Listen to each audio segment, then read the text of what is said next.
सत श्री अकाल, मैं राजविंदर कौर हाजिर हाँ सियासी हलचल लैके गल करांगे अज राजनीति दे विच की रिहा खास।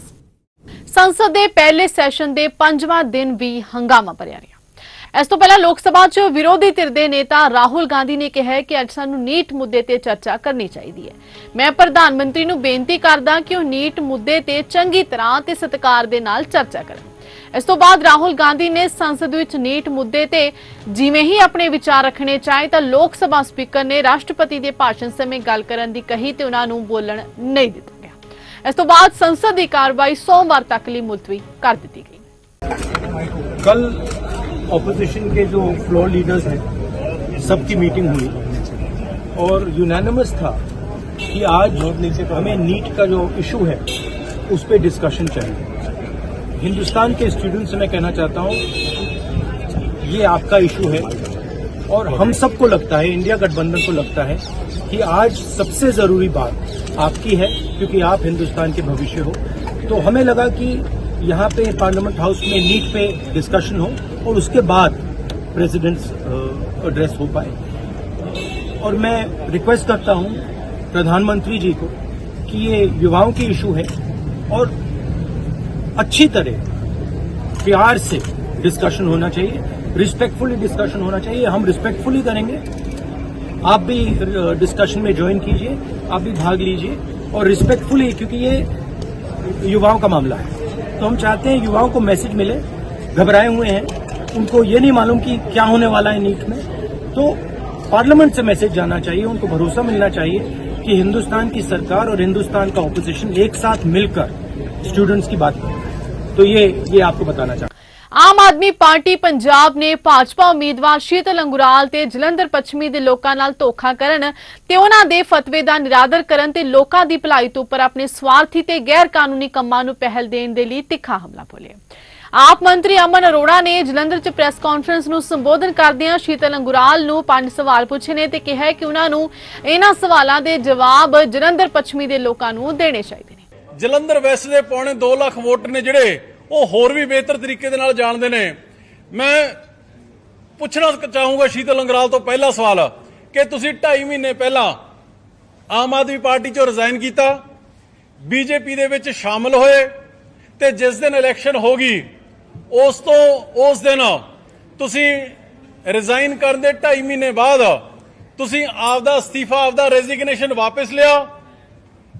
की साबित करना चाहते सीगे कि वो ये समझ चुके सीगे? मेरा सवाल है शीतल अंगराल नूं, मेरा सवाल है कि की वो समझ चुके सीगे 2.5 महीने बीजेपी दी कैंपेन दे विच फिर के सुशील कुमार रिंकू दे नाल कि बीजेपी दे पल्ले कुछ है नहीं और उन्हां नूं लोकां ने, जलंधर वैस्ट दे लोकां ने मुंह नहीं लाउणा ते वो बुरी तरह हारनगे, बुरी तरह शिकस्त होणगे इत्थों, कि इसे करके उन्होंने अपना जिहड़ा अस्तीफा सी वो वापस लिया। पर खुशकिस्मती साडी आम आदमी पार्टी दी और जलंधर वैस्ट दे लोकां दी कि वो अस्तीफा, उन्हां दे अस्तीफा वापस लैण तो 2 दिन पहला मंजूर हो चुक्या सीगा ते अज आम आदमी पार्टी 10 तरीक नूं जलंधर वैस्ट दे लोकां दे राही एक चंगा ईमानदार कैंਡੀਡੇਟ जिहड़ा MLA बनाउण जा रही है। सो मेरा पहला सवाल की कारण सीगे कि पहला तुसीं अस्तीफा दिता विधान सभा दे स्पीकर नूं, मुड़ के वापस कर चल पे? की तुहानूं जो जनाजा बीजेपी का निकलण वाला है की तुहानूं भली भांति अंदाजा हो चुकिया सीगा या तुहाडीआं जिहड़ियां कोई कमिटमेंटां होईआं सीगीआं, सैटिंगां होईआं सीगीआं, ਉਹਦੇ ਉੱਪਰ बीजेपी खरा नहीं उतरी सीगी। झारखंड के साबका सीएम हेमंत सोरेन नूं जमानत मिलण दी खबर नाल जेएमएम दे वर्करां दे विच खुशी दी लहर है, जदों कि कियास राइयां इह भी लग गईआं ने कि हेमंत सोरेन दोबारा सीएम दा अहुदा संभालणगे, जिस कारण उन्हां नूं गिरफ्तारी छड्डणी पई। जेएमएम दे राज्य सभा मैंबर महुआ माझी ने हालांकि अटकलां ते कहा कि हेमंत सोरेन दोबारा मुख्यमंत्री बनणगे जां नहीं, इसदा फैसला पार्टी की बैठक विच कीता जाएगा।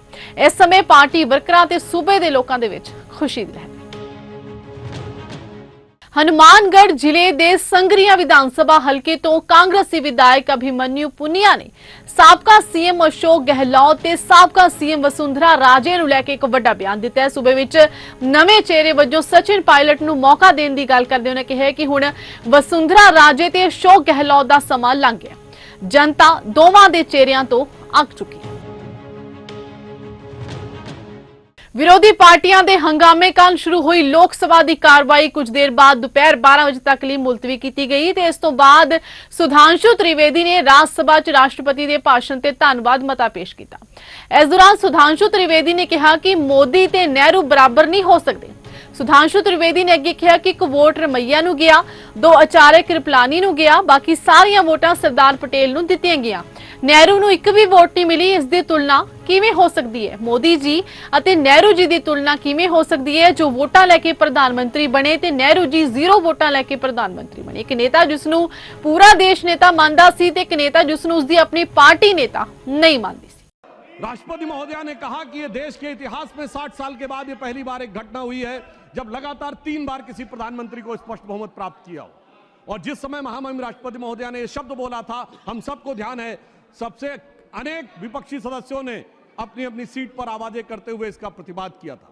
संभवतः उनके मन में इस बात के लिए स्वीकार्यता नहीं हो पा रही थी कि ये कैसे हो गया कि लगातार तीसरी बार मोदी जी के नेतृत्व में भारत की जनता ने स्पष्ट जनादेश दिया और पंडित जवाहरलाल नेहरू जी का वो रिकॉर्ड जिसके ऊपर वो बहुत इतराते थे उसकी बराबरी हो गई।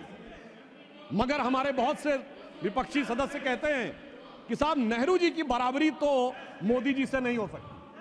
तो सभापति महोदय, मैं आपके माध्यम से कहना चाहता हूं कि तीसरी बार मोदी जी चुन के आए हैं और ये मैं भी मानता हूं कि नेहरू जी और मोदी जी में बराबरी नहीं हो सकती, इसलिए तीसरी बार आने पे मैं सिर्फ 3 बिंदु दूंगा जिस पर हम मानते हैं कि नेहरू जी और मोदी जी की बराबरी नहीं हो सकती।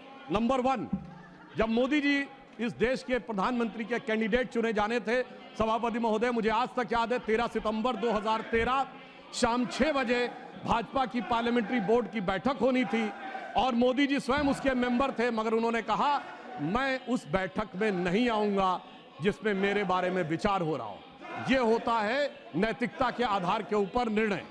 ਖੜਗੇ ਸਾਹਿਬ ਦੇ ਨਾਲ ਅੱਜ ਰਾਜ ਸਭਾ ਦੇ ਵਿੱਚ ਬੜੀ ਮਾੜੀ ਹੋਈ ਹੈ। ਜਿਵੇਂ ਹੀ ਨੀਟ ਘੁਟਾਲੇ ਨੂੰ ਉਠਾਉਂਦੇ ਹੋਏ ਲੋਕ ਸਭਾ ਐਲਓਪੀ ਰਾਹੁਲ ਗਾਂਧੀ ਦਾ ਮਾਈਕ ਬੰਦ ਕਰਨ ਤੋਂ ਬਾਅਦ ਮਲਕਾਰਜੁਨ ਖੜਗੇ ਨੇ ਬੋਲਣਾ ਸ਼ੁਰੂ ਕੀਤਾ ਤਾਂ ਰਾਜ ਸਭਾ ਦੇ ਵਿੱਚ ਮਲਕਾਰਜੁਨ ਖੜਗੇ ਦਾ ਮਾਈਕ ਵੀ ਬੰਦ ਕਰ ਦਿੱਤਾ ਗਿਆ। ਦੇਖੋ ਕਿਸ ਤਰ੍ਹਾਂ ਹੋਇਆ ਖੜਗੇ ਦਾ ਭਾਸ਼ਣ ਬੰਦ। आज स्टूडेंट्स बहुत परेशान है। सर, नीट का एग्जामिनेशन बार बार 7 साल में 70 बार पेपर लीक होता है। I do not तो expect क्या है nothing will go on 7 record. साल में Nothing will go on record. 70 I am not getting no. Leader of the opposition is expected to confine to the issue. No, sir, sorry, sir. Sorry, please, sir. Sir, बैठिए. Please. Take your seat. Take your seat. Nothing will go on record. Dr. Jitendra Singh. ਰਾਜਨੀਤੀ ਨਾਲ ਜੁੜੀ ਜਾਣਕਾਰੀ ਲੈ ਕੇ ਫਿਰ ਰੂਬਰੂ ਹੋਵਾਂਗੇ। ਤਦ ਤੱਕ ਲਈ ਦਿਓ ਇਜਾਜ਼ਤ। ਧੰਨਵਾਦ।